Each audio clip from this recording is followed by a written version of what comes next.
Recent గా social మీడియాలో north ఇండియాకి సౌత్ ఇండియాకి మధ్య డిబేట్స్ జరుగుతున్నాయి. అదే north India versus south India. కొంతమందేమో మేము ఎక్కువ ట్యాక్స్లు కడుతున్నాం కానీ మా డబ్బులన్నీ నార్త్ ఇండియా డెవలప్మెంట్ కి వెళ్తున్నాయి, మాకేం మిగలట్లేదు అని సౌత్ వాళ్ళు ఫీల్ అవుతున్నారు.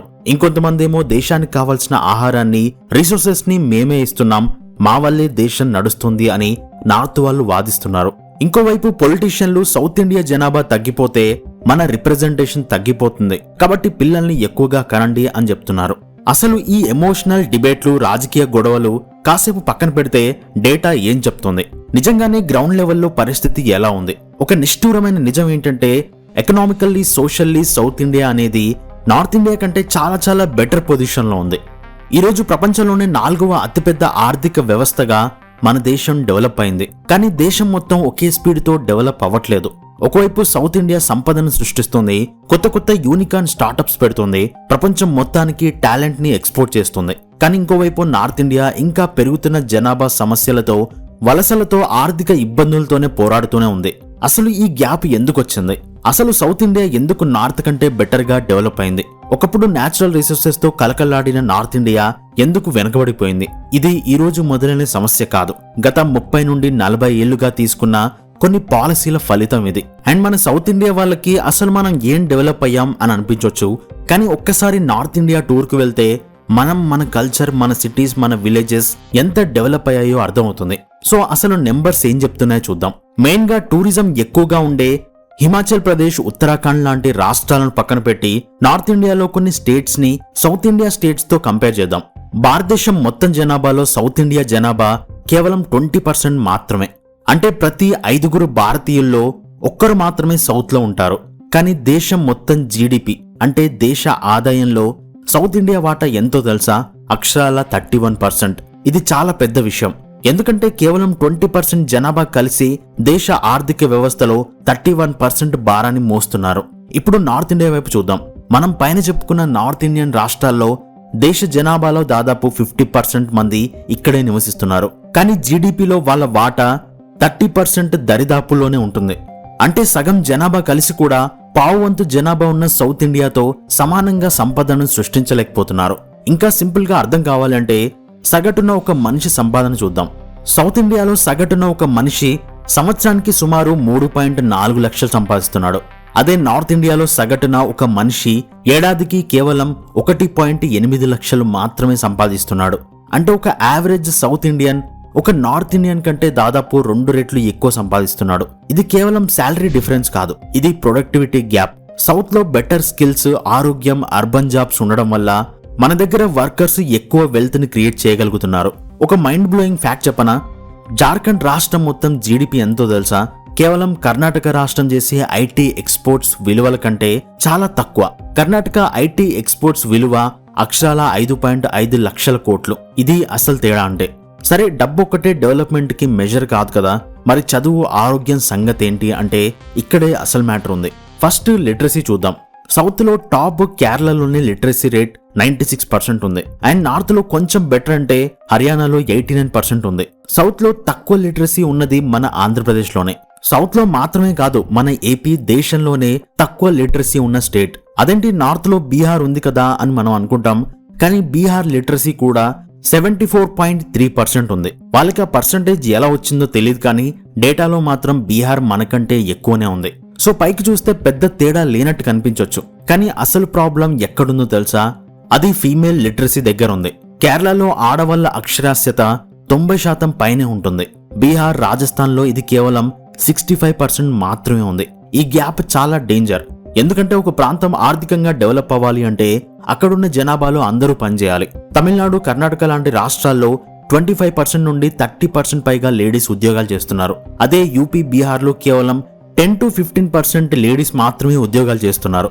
దీని ప్రభావం ఎలా ఉంటుందో ఆలోచించండి. సౌత్ ఇండియాలో చాలా కుటుంబాలు డ్యూయల్ ఇన్కమ్ ఫ్యామిలీస్ గా మారిపోయాయి.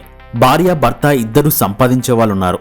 దీనివల్ల ఇంటికి ఎక్కువ డబ్బు వస్తుంది. పిల్లల చదువు మీద, మంచి ఆహారం మీద ఎక్కువ ఖర్చు పెట్టగలుగుతారు, ఎక్కువ సేవింగ్స్ చేయగలుగుతారు. అదే నార్త్ లో జనాభాలో సగం మంది అంటే లేడీస్ ఎకనామిక్ గా ఇన్యాక్టివ్ గా ఉంటే ఆ కుటుంబం ఇంకా పేదరికంలోనే ఉండిపోతుంది. దాని ఎఫెక్ట్ ఆ స్టేట్స్ మీద కూడా పడుతుంది. ఒక రకంగా చెప్పాలి అంటే నార్త్ ఇండియా దాని డెవలప్మెంట్ ని అదే ఒక చేత్తో అడ్డుకుంటున్నట్టు అన్నమాట. అండ్ ఇంకొక చేదు నిజం ఏంటంటే ఒక సమాజం ఎంత ఆరోగ్యంగా ఉందో చెప్పడానికి బెస్ట్ ఇండికేటర్ ఏంటంటే పుట్టిన ప్రతి 1000 మంది పిల్లల్లో సంవత్సరం నిండక ముందే ఎంతమంది చనిపోతున్నారు అని చూస్తే కేరళలో ఈ నెంబర్ కేవలం 6 మాత్రమే ఉంటే తమిళనాడులో 12-13 మంది చనిపోతున్నారు.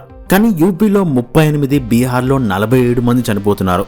అంటే సింపుల్ గా ఒక బీహార్ లేదా యూపీలో పుట్టిన పిల్లాడి కంటే ఒక కేరళ లేదా తమిళనాడులో పుట్టిన పిల్లాడు బ్రతికే అవకాశం చాలా రెట్లు ఎక్కువ. ఇది అక్కడి హెల్త్ కేర్ సిస్టమ్ ఎలా ఉందో మనకు చెప్తుంది. సరే, డేటా చూసాం, గ్యాప్ ఎంతో అర్థమైంది. ఇప్పుడు అసలు విషయానికి వద్దాం. ఎందుకు సౌత్ ఇంత ముందుంది, నార్త్ ఎందుకు వెనకబడింది? దీనికి చరిత్రలో జరిగిన 4 ప్రధాన కారణాలున్నాయి. మొదటి కారణం ఏంటంటే హ్యూమన్ క్యాపిటల్ ఇన్వెస్ట్మెంట్. సింపుల్ గా చెప్పాలి అంటే 1950ల నుండి 1970ల మధ్యలో స్వాతంత్రం వచ్చిన కొత్తలో సౌత్ ఇండియన్ రాష్ట్రాలు ఒక తెలివైన పనిచేశాయి. అవి పెద్ద పెద్ద ఫ్యాక్టరీల కంటే ముందు మనుషుల మీద పెట్టుబడి పెట్టాయి. అంటే స్కూళ్లు కట్టడం, ఆసుపత్రులు కట్టడం, అందరికీ ప్రాథమిక విద్య, ఆరోగ్యం అందించడం మీద ఫోకస్ పెట్టాయి. నార్త్ ఇండియాలో ఈ సోషల్ రిఫార్మ్స్ అనేవి చాలా లేట్ గా స్టార్ట్ అయ్యాయి. ఆ 20-30 ఏళ్ల గ్యాప్ ఏదైతే ఉందో అదే ఇప్పుడు ఇంత పెద్ద ఆర్థిక అగాధంగా మారింది. చదువుకున్న ఆరోగ్యమైన జనాభా ఉండడం వల్ల సౌత్ ఇండియా చాలా ఫాస్ట్ గా మోడర్న్ జాబ్స్ కి రెడీ అయింది. అండ్ రెండో కారణం ఏంటంటే అప్పట్లో కాంగ్రెస్ ప్రభుత్వం తెచ్చిన ఫ్రైట్ ఈక్వలైజేషన్ పాలసీ. ఇది చాలా మందికి తెలియదు. దీనివల్ల నార్త్ మరియు ఈస్ట్ ఇండియాకి ఒక పెద్ద అన్యాయం జరిగిందనే చెప్పాలి. స్వాతంత్రం వచ్చినప్పుడు బీహార్, జార్ఖండ్, ఒడిషా, బెంగాల్ రాష్ట్రాల్లో అపారమైన ఖనిజ సంపద అంటే బొగ్గు, ఇనుము, స్టీల్ ఉండేది. మామూలుగా అయితే ఇండస్ట్రీలన్నీ ఎక్కడ ముడిసరుకు దొరుకుతుందో అక్కడే పుట్టాలి, ఎందుకంటే ట్రాన్స్పోర్ట్ ఖర్చు తక్కువ అవుతుంది కాబట్టి. కానీ 1952లో కాంగ్రెస్ ప్రభుత్వంలో జవహర్ లాల్ నెహ్రూ ఫ్రైట్ ఈక్వలైజేషన్ పాలసీని తీసుకొచ్చాడు.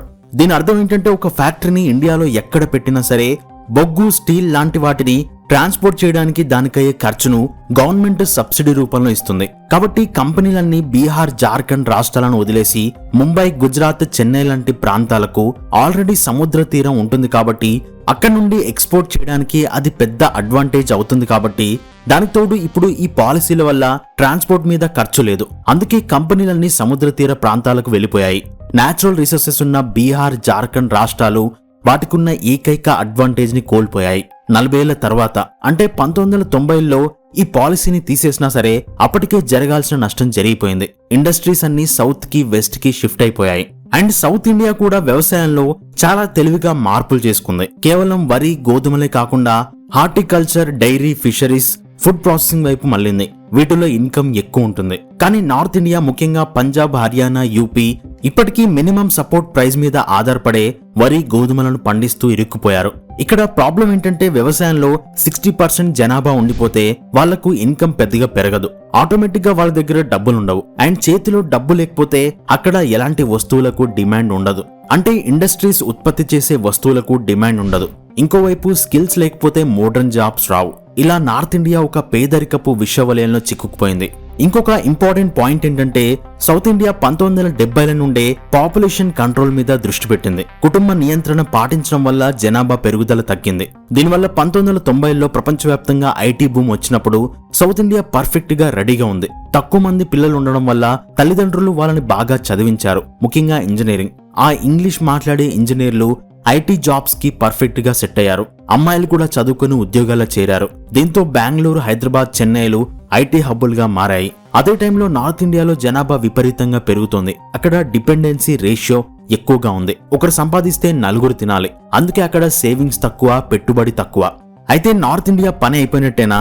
ఎప్పటికీ ఇంతేనా అంటే కాదు. ఇప్పుడిప్పుడే మార్పు కనిపిస్తోంది. గత 5 నుండి 6 ఏళ్లలో యూపీ, హర్యానా, రాజస్థాన్ ప్రభుత్వాలు ఇన్ఫ్రాస్ట్రక్చర్ మీద భారీగా ఇన్వెస్ట్ చేస్తున్నాయి. కొత్త కొత్త ఎక్స్ప్రెస్ వేలు కడుతున్నారు. డిఫెన్స్ కారిడార్స్ వస్తున్నాయి. నోయిడా లాంటి సిటీస్ లో ఎలక్ట్రానిక్ మ్యానుఫ్యాక్చరింగ్ పెరుగుతుంది. డేటా సెంటర్స్ వస్తున్నాయి.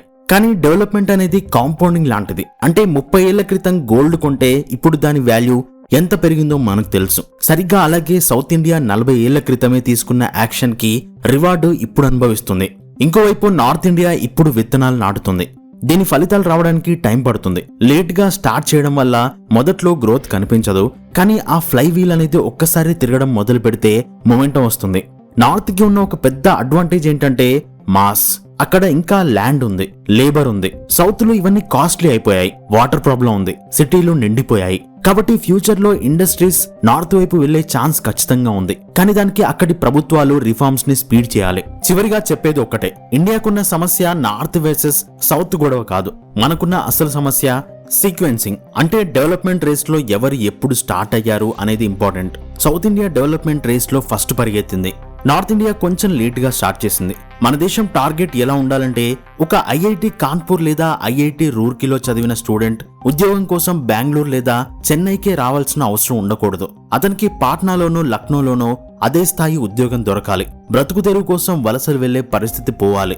అప్పుడే ఇండియా నిజమైన సూపర్ పవర్ అవుతుంది. సో ఈ వీడియోలో చెప్పిన ఇన్ఫర్మేషన్ మీకు ఎలా అనిపించింది? సౌత్ ఇండియా సక్సెస్ నుండి నార్త్ ఇండియా నేర్చుకోవాల్సిన పాఠాలు ఏంటి? కింద కామెంట్స్ లో మీ అభిప్రాయాన్ని తెలియజేయండి. వీడియో నచ్చితే తప్పకుండా లైక్ చేయండి, మీ ఫ్రెండ్స్ అందరికీ షేర్ చేయండి. ఇలాంటి deep and interesting economic and geopolitical analysis కోసం మన ఆల్కెమిస్ట్ ఛానల్ ని సబ్స్క్రైబ్ చేసుకోండి. And thanks for watching.